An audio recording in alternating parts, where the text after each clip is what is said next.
Hello, and welcome to the 2020 series presented by the New York Film Academy. The 2020 series are conversations with creative visionaries about craft, creativity, and collaboration. We'll have 20 minutes of shop talk and then 20 minutes of answering questions from you guys, the global audience.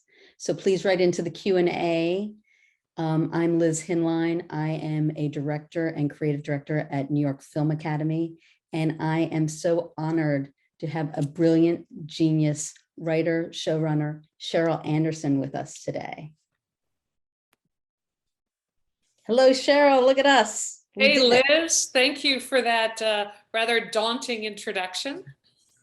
It's always very exciting when people actually show up. So I really appreciate that you took the time to do this and to enlighten us. And, you know, it's interesting. We started down when we chatted the other day, we were going to talk about showrunners, what people think showrunners do and what showrunners actually do. And sort of there's a mystique about it. Right. Definitely for me as a director. So I would love to hear your take on showrunners and what people think and what they actually are. Well, it's been my experience that unless you're sort of already part of the television machine, a lot of people seem to be under the misapprehension that showrunners are somewhat detached, standing back, you know, the idea person. And while I am responsible for ideas, I am very hands-on.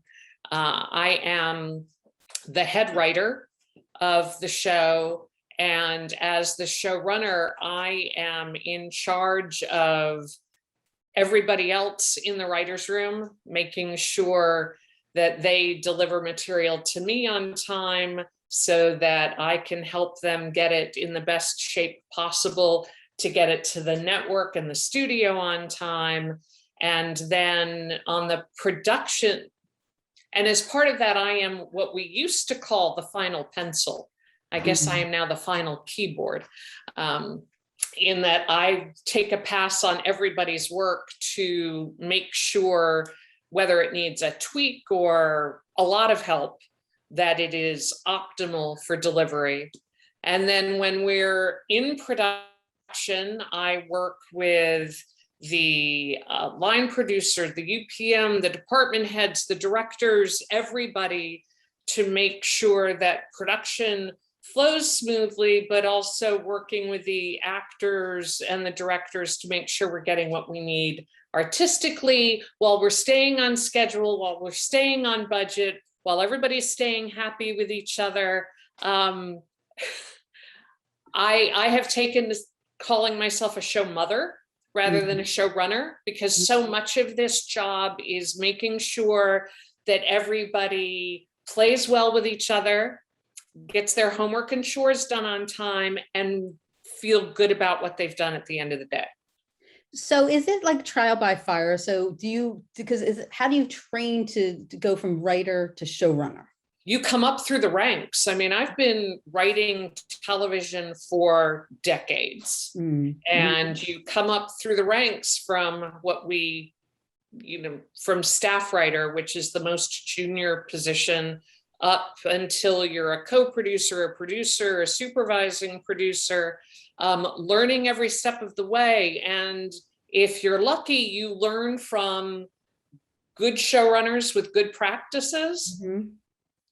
But plenty of us have learned from not terrific showrunners with not terrific practices. I always say the 12-year-old in me who was like, when I have kids, I'll never. But I had great parents, but I didn't always have great showrunners. But to be on a show and be able to take in what works, what doesn't work, how to avoid problems, how to deal with problems, it's all part of the education. And I think it's really important for new writers to understand that you don't just show up and say, I have an idea and I want to be the showrunner, because it's not going to go well for you or the idea. And what do you think, because you wear so many hats as a showrunner, which is really interesting, and your communication skills because you're communicating to networks, which is one thing, communicating to crew, which is a whole other ball game. What do you think are your strong suits? I endeavor to speak to everyone with clarity and respect. Respect for the individual I'm communicating with, respect for whoever else might be impacted by the conversation, and respect for the material. But clarity above all else. It doesn't do anybody any good to be vague or be grand. I will say, I'm not sure I understand your note. Could you please walk me through it? Rather than go, oh, I get it, and then get back to the writer's room and think, I don't get it. Let's try and guess at what they wanted. And the same thing on set with crew, with cast. You know, I respect the people I work with, and I want them to respect me. So we engage honestly, knowing that we all want the same thing, which is the best show possible. So are there times where, because it's your vision and your show, and then you're working with people who are paying for it, called those networks and studios, is there times where do you have to water things down or change things, or is it more like they really want to align with your vision? I will speak specifically to Sweet Magnolias on this, because I am so fortunate to have incredible executives who are teaming up with me to execute the most successful vision. If there are items, moments where we're not on the same page, I work to find a way to get us on the same page. And I will say, sometimes my first reaction is, really? And then I think through a note and I'm like, oh, you know what? They're right. And I make a point of saying, you were right. Thank you very much. You know, you get in the weeds and you can't see everything from the same point of view that they have. And when they see something I didn't, I'm grateful. And sometimes I just have to walk them through the reason we're doing this.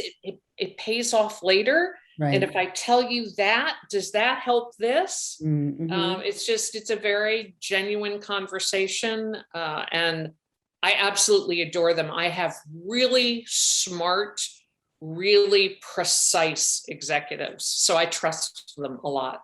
That's super exciting, because that makes the work so much better when you have that synergy of thought. That's a great note, Charlie. Let's play the trailer and look at this beautiful piece of work.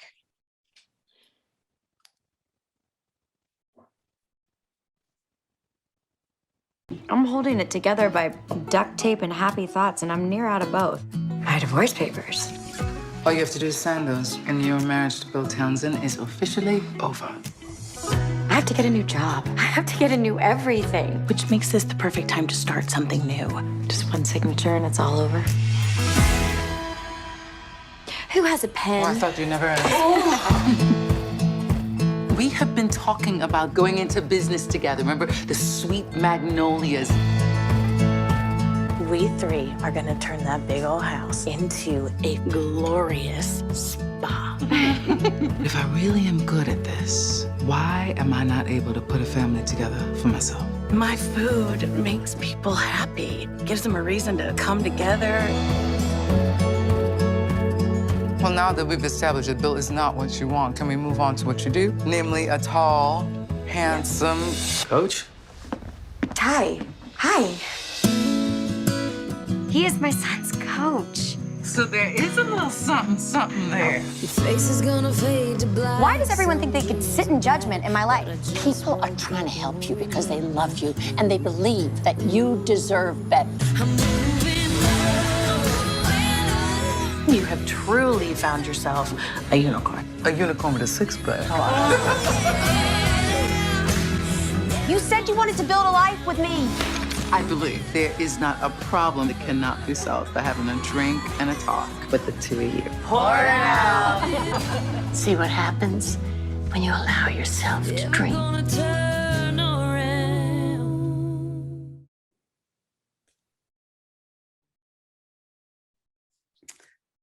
Yay, that's so lovely. Thank So you. lovely. So Every time I see that, it just reminds me how much I love everybody who's part of this show. so great. So tell me how that, like, where did the germ of this idea start, and how did the journey, was this something you had written a long time ago, or is this something that you just thought about one day, or what? No, actually, they came to me. Dan Paulson, who's our non-writing executive producer, does Chesapeake Shores for Hallmark, which is based on a series of novels by Cheryl Woods. And when Netflix started looking for romantic dramas, Dan went to Netflix and said, I have the rights to this other series of novels by Miss Woods called Sweet Magnolias. And they said, great, let's do it. And then Dan came to me in large part because, and this is the beauty of community in our business, Dan's line producer on Chesapeake Shores had been mine on a show previous to Chesapeake Shores. And so Matt had been telling Dan about me. And when Sweet Magnolias came along, Matt said, you really need to talk to Cheryl. I think she would be great for this show. And I mean, they talked to a lot of people, but I was very fortunate that I had a take on the material that they responded to. And it was perfect timing for me because one of the main engines of season 1 is Maddie's divorce. Mm-hmm. And I was recently divorced and I had thoughts. You were about to educate. Absolutely. I was like, you know, I'm looking for catharsis. 10 episodes might not do it, but it'll be a start. 20 sounds better.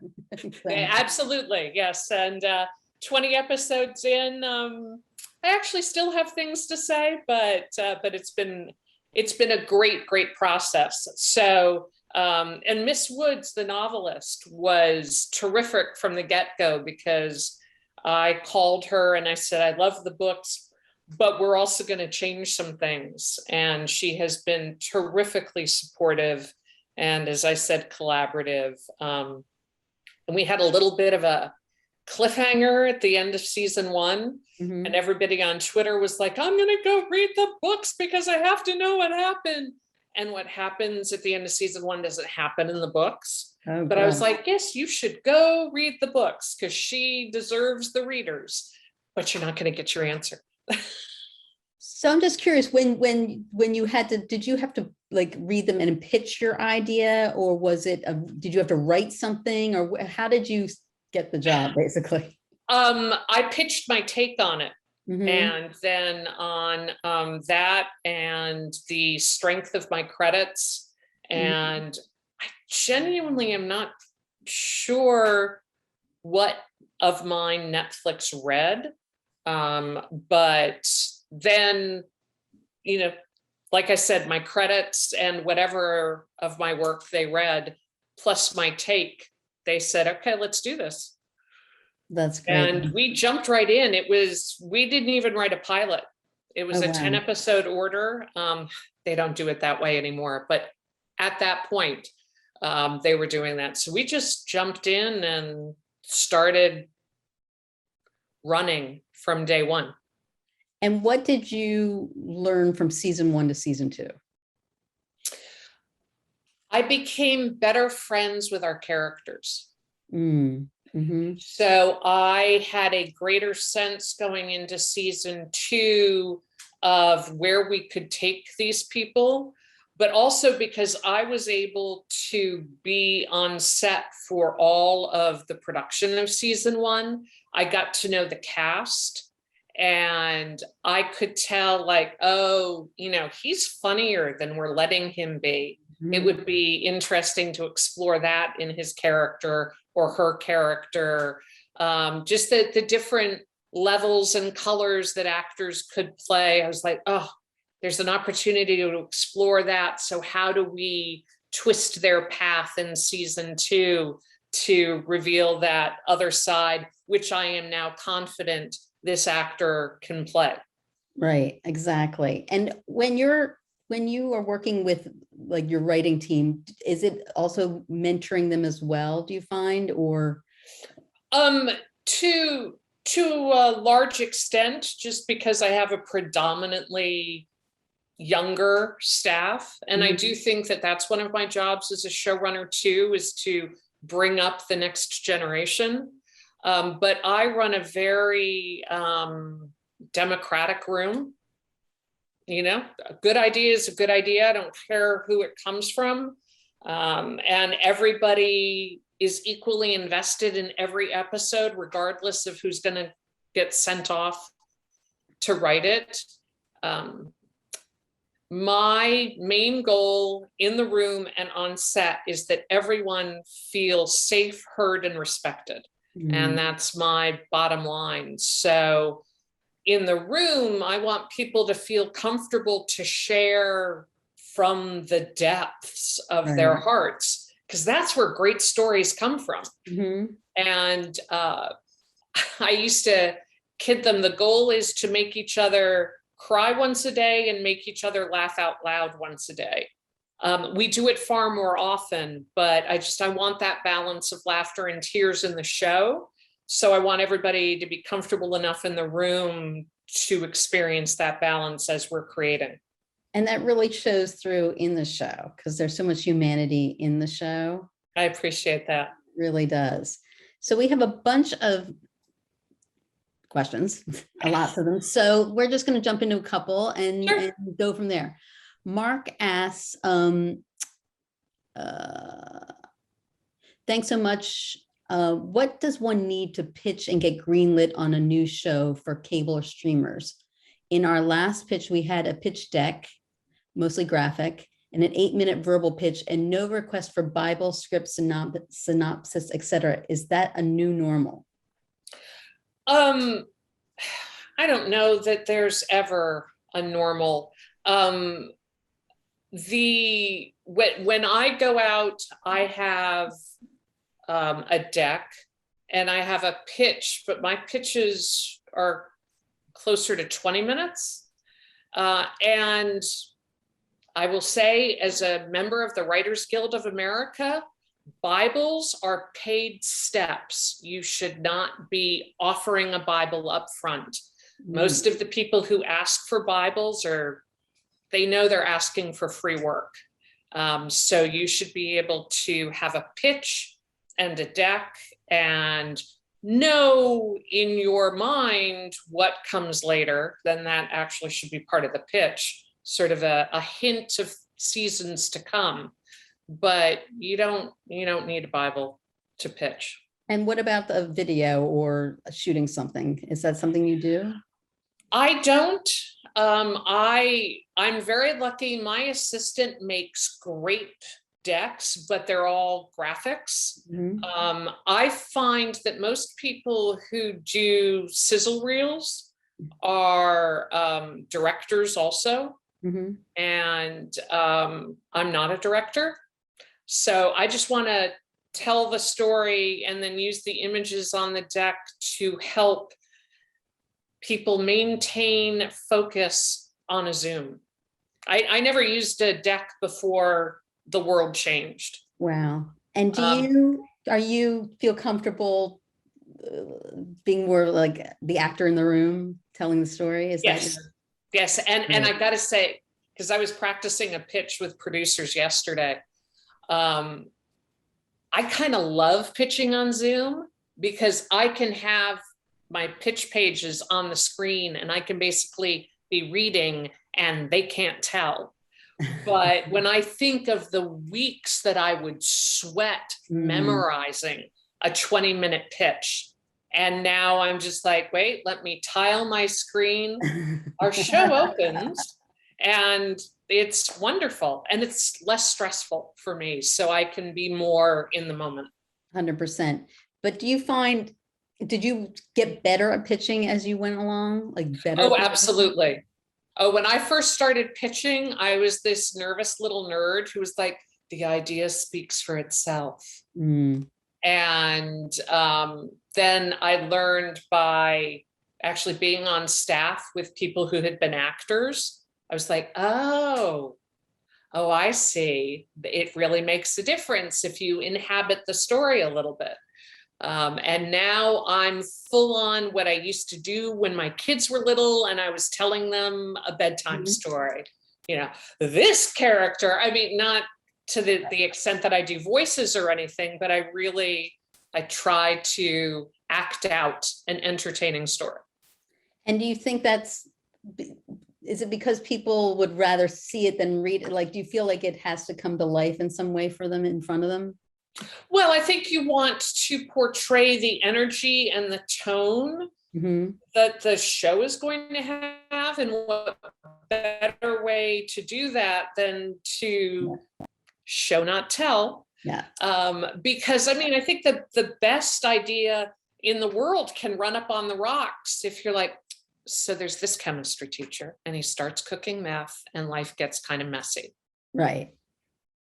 You know, it's Robert Frost, no tears in the writer, no tears in the reader. I'm excited to share the story, and I'm hoping my excitement connects with them so they get excited about hearing it. That's awesome. Okay, so Sarah asks, I've heard whispers that it's harder to get people to shepherd up the ranks to showrunner due to the expectations of the writers' room from the networks. Do you think the apprenticeship of a showrunner is still alive and well to those who work and have who work hard and have no debilitating ego? Okay, there are 8 questions in there, but let me focus on the fact that, like I said, I think it's part of my responsibility as a showrunner to equip my writers to move up the ranks. And if they aren't learning and they aren't improving, part of that's on me. I mean, you know, they may have limitations to their craft at this moment, but I still need to make them discover the full breadth of their craft. And I mean, I'm very, very happy for the writers who have left my show and gone on to huge and quick success. And I wish that for everybody, though I'm trying to hang on to some of my staff. So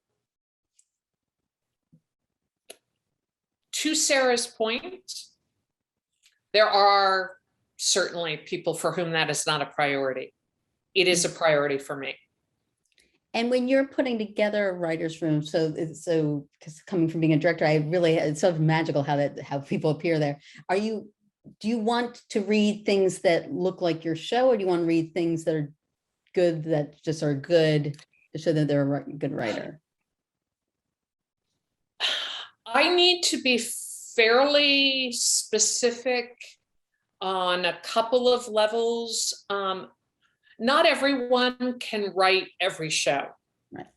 And I just had this conversation with my Netflix executives. What I value most in my writers is their ability to write genuine emotion without sentimentality or earnestness. And that's surprisingly difficult.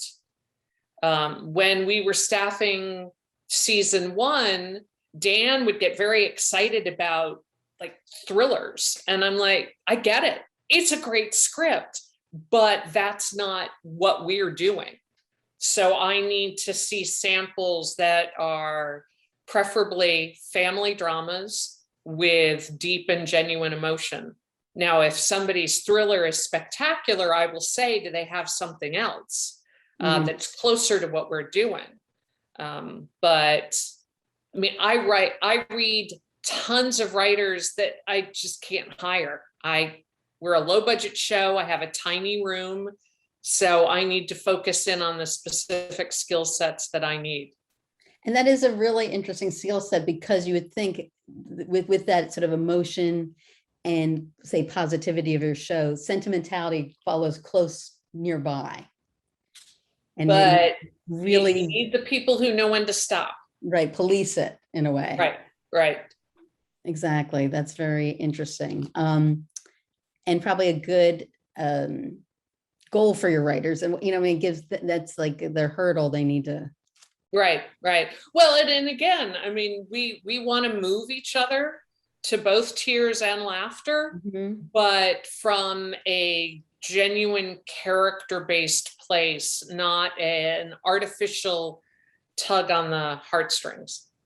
What do you feel about actors who are improvising lines or stuff like that, or on the day when you're shooting? Is that, what's your vibe about that? I like to give people the space to play, but I actually, our cast is really good about sticking to the script. My concern is when people ad lib and they're throwing off the rhythm of somebody's response, or they're occluding information that we need later. So I do ask people to stick to the script, but we've had some beautiful runs, particularly at the end of scenes, where they just keep going, and I'm like, no, let it, don't say cut yet, because we might want to use that. Right, they might be pulling something down from the heavens and exactly and coming, they're really there and they're coming through. Especially our three women at Margarita night. I'm like, I'm just going to sit back and enjoy this. Y'all do what you do.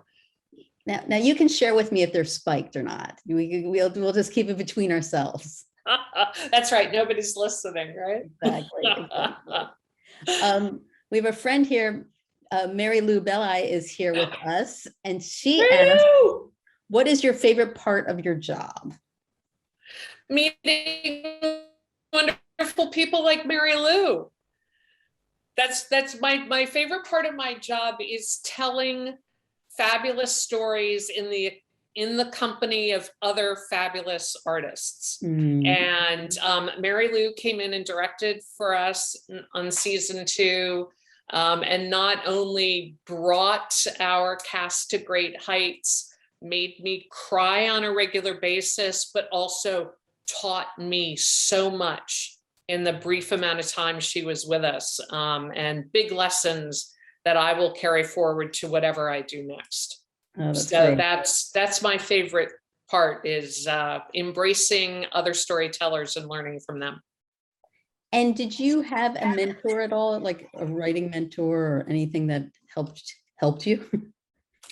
Not really, which is why I try to mentor as much as I can now, because I would have liked to have found a mentor.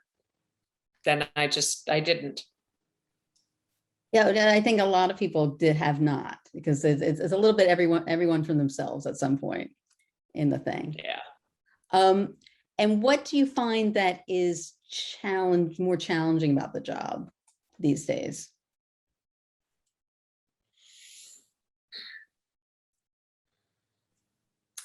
I mean, I think that the biggest challenge is just, and it's not a challenge, it's a responsibility, is just making sure everything happens on schedule, on budget, and that everybody's happy with the result.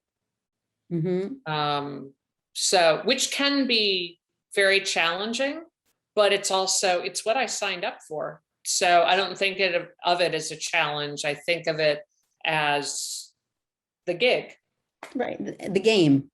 Yeah, absolutely. Exactly. It's why they put me here. So. And so we were talking also earlier that you're always on the outlook for stories and inspiration. And where is there during lockdown, where did you go for that?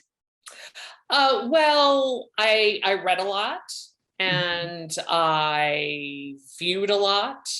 I'm a big classic movie buff, so I love going back to the old movies and learning from them. But just also in talking to other people during lockdown, Zooms and what people are experiencing, how it changed them.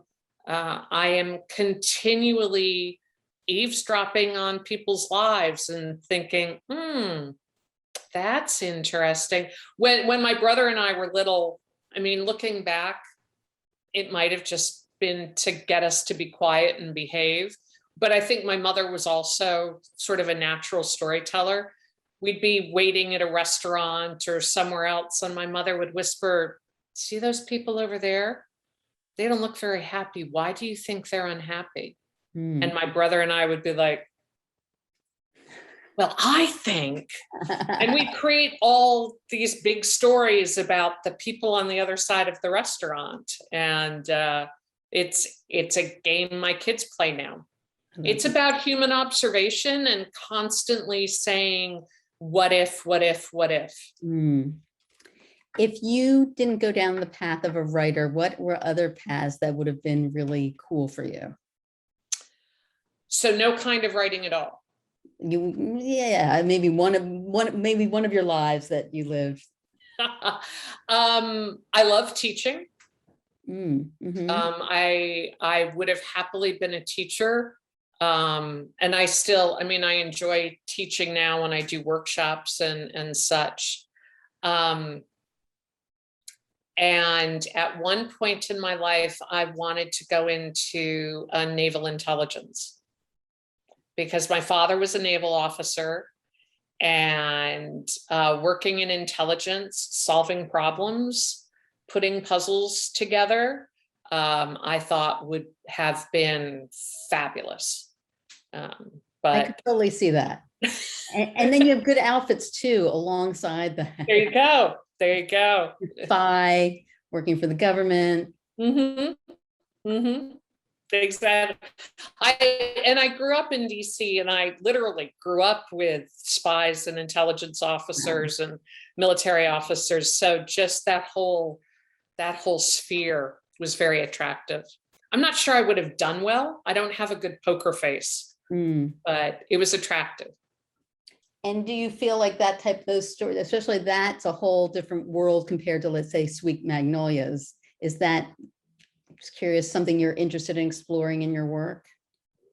I think about it often. I don't think I've come up with like the right story for that world that I'm burning to tell, but my dad was a big James Bond fan, and my mom loved The Saint and the Avengers, and so I'm always down for a good spy story. So maybe one of these days. So Sheryl, sadly, we are done. My goodness. We're like at time. Where can people see Sweet Magnolias? Season 1 is on Netflix. Season 2 is coming to Netflix. Unfortunately, I don't have a date yet, but if you follow me on Twitter at Sheryl J Anderson, all one word, I will share that date the minute I know it. That's great. So, and they can also follow you on Twitter to keep up with you. Absolutely. Absolutely. And I'm, happy to answer questions as I'm able. That's really wonderful. Well, thank you so much. This has been such a pleasure to meet you. Well, thank you. This has been delightful. Time flew. So thank you for the invitation, and thanks to everybody, especially Mary Lou, who joined us. Exactly. Thank you, Mary Lou. And thank you, New York Film Academy, for presenting the 2020. And everyone, be safe and have a great week. Bye. Bye-bye.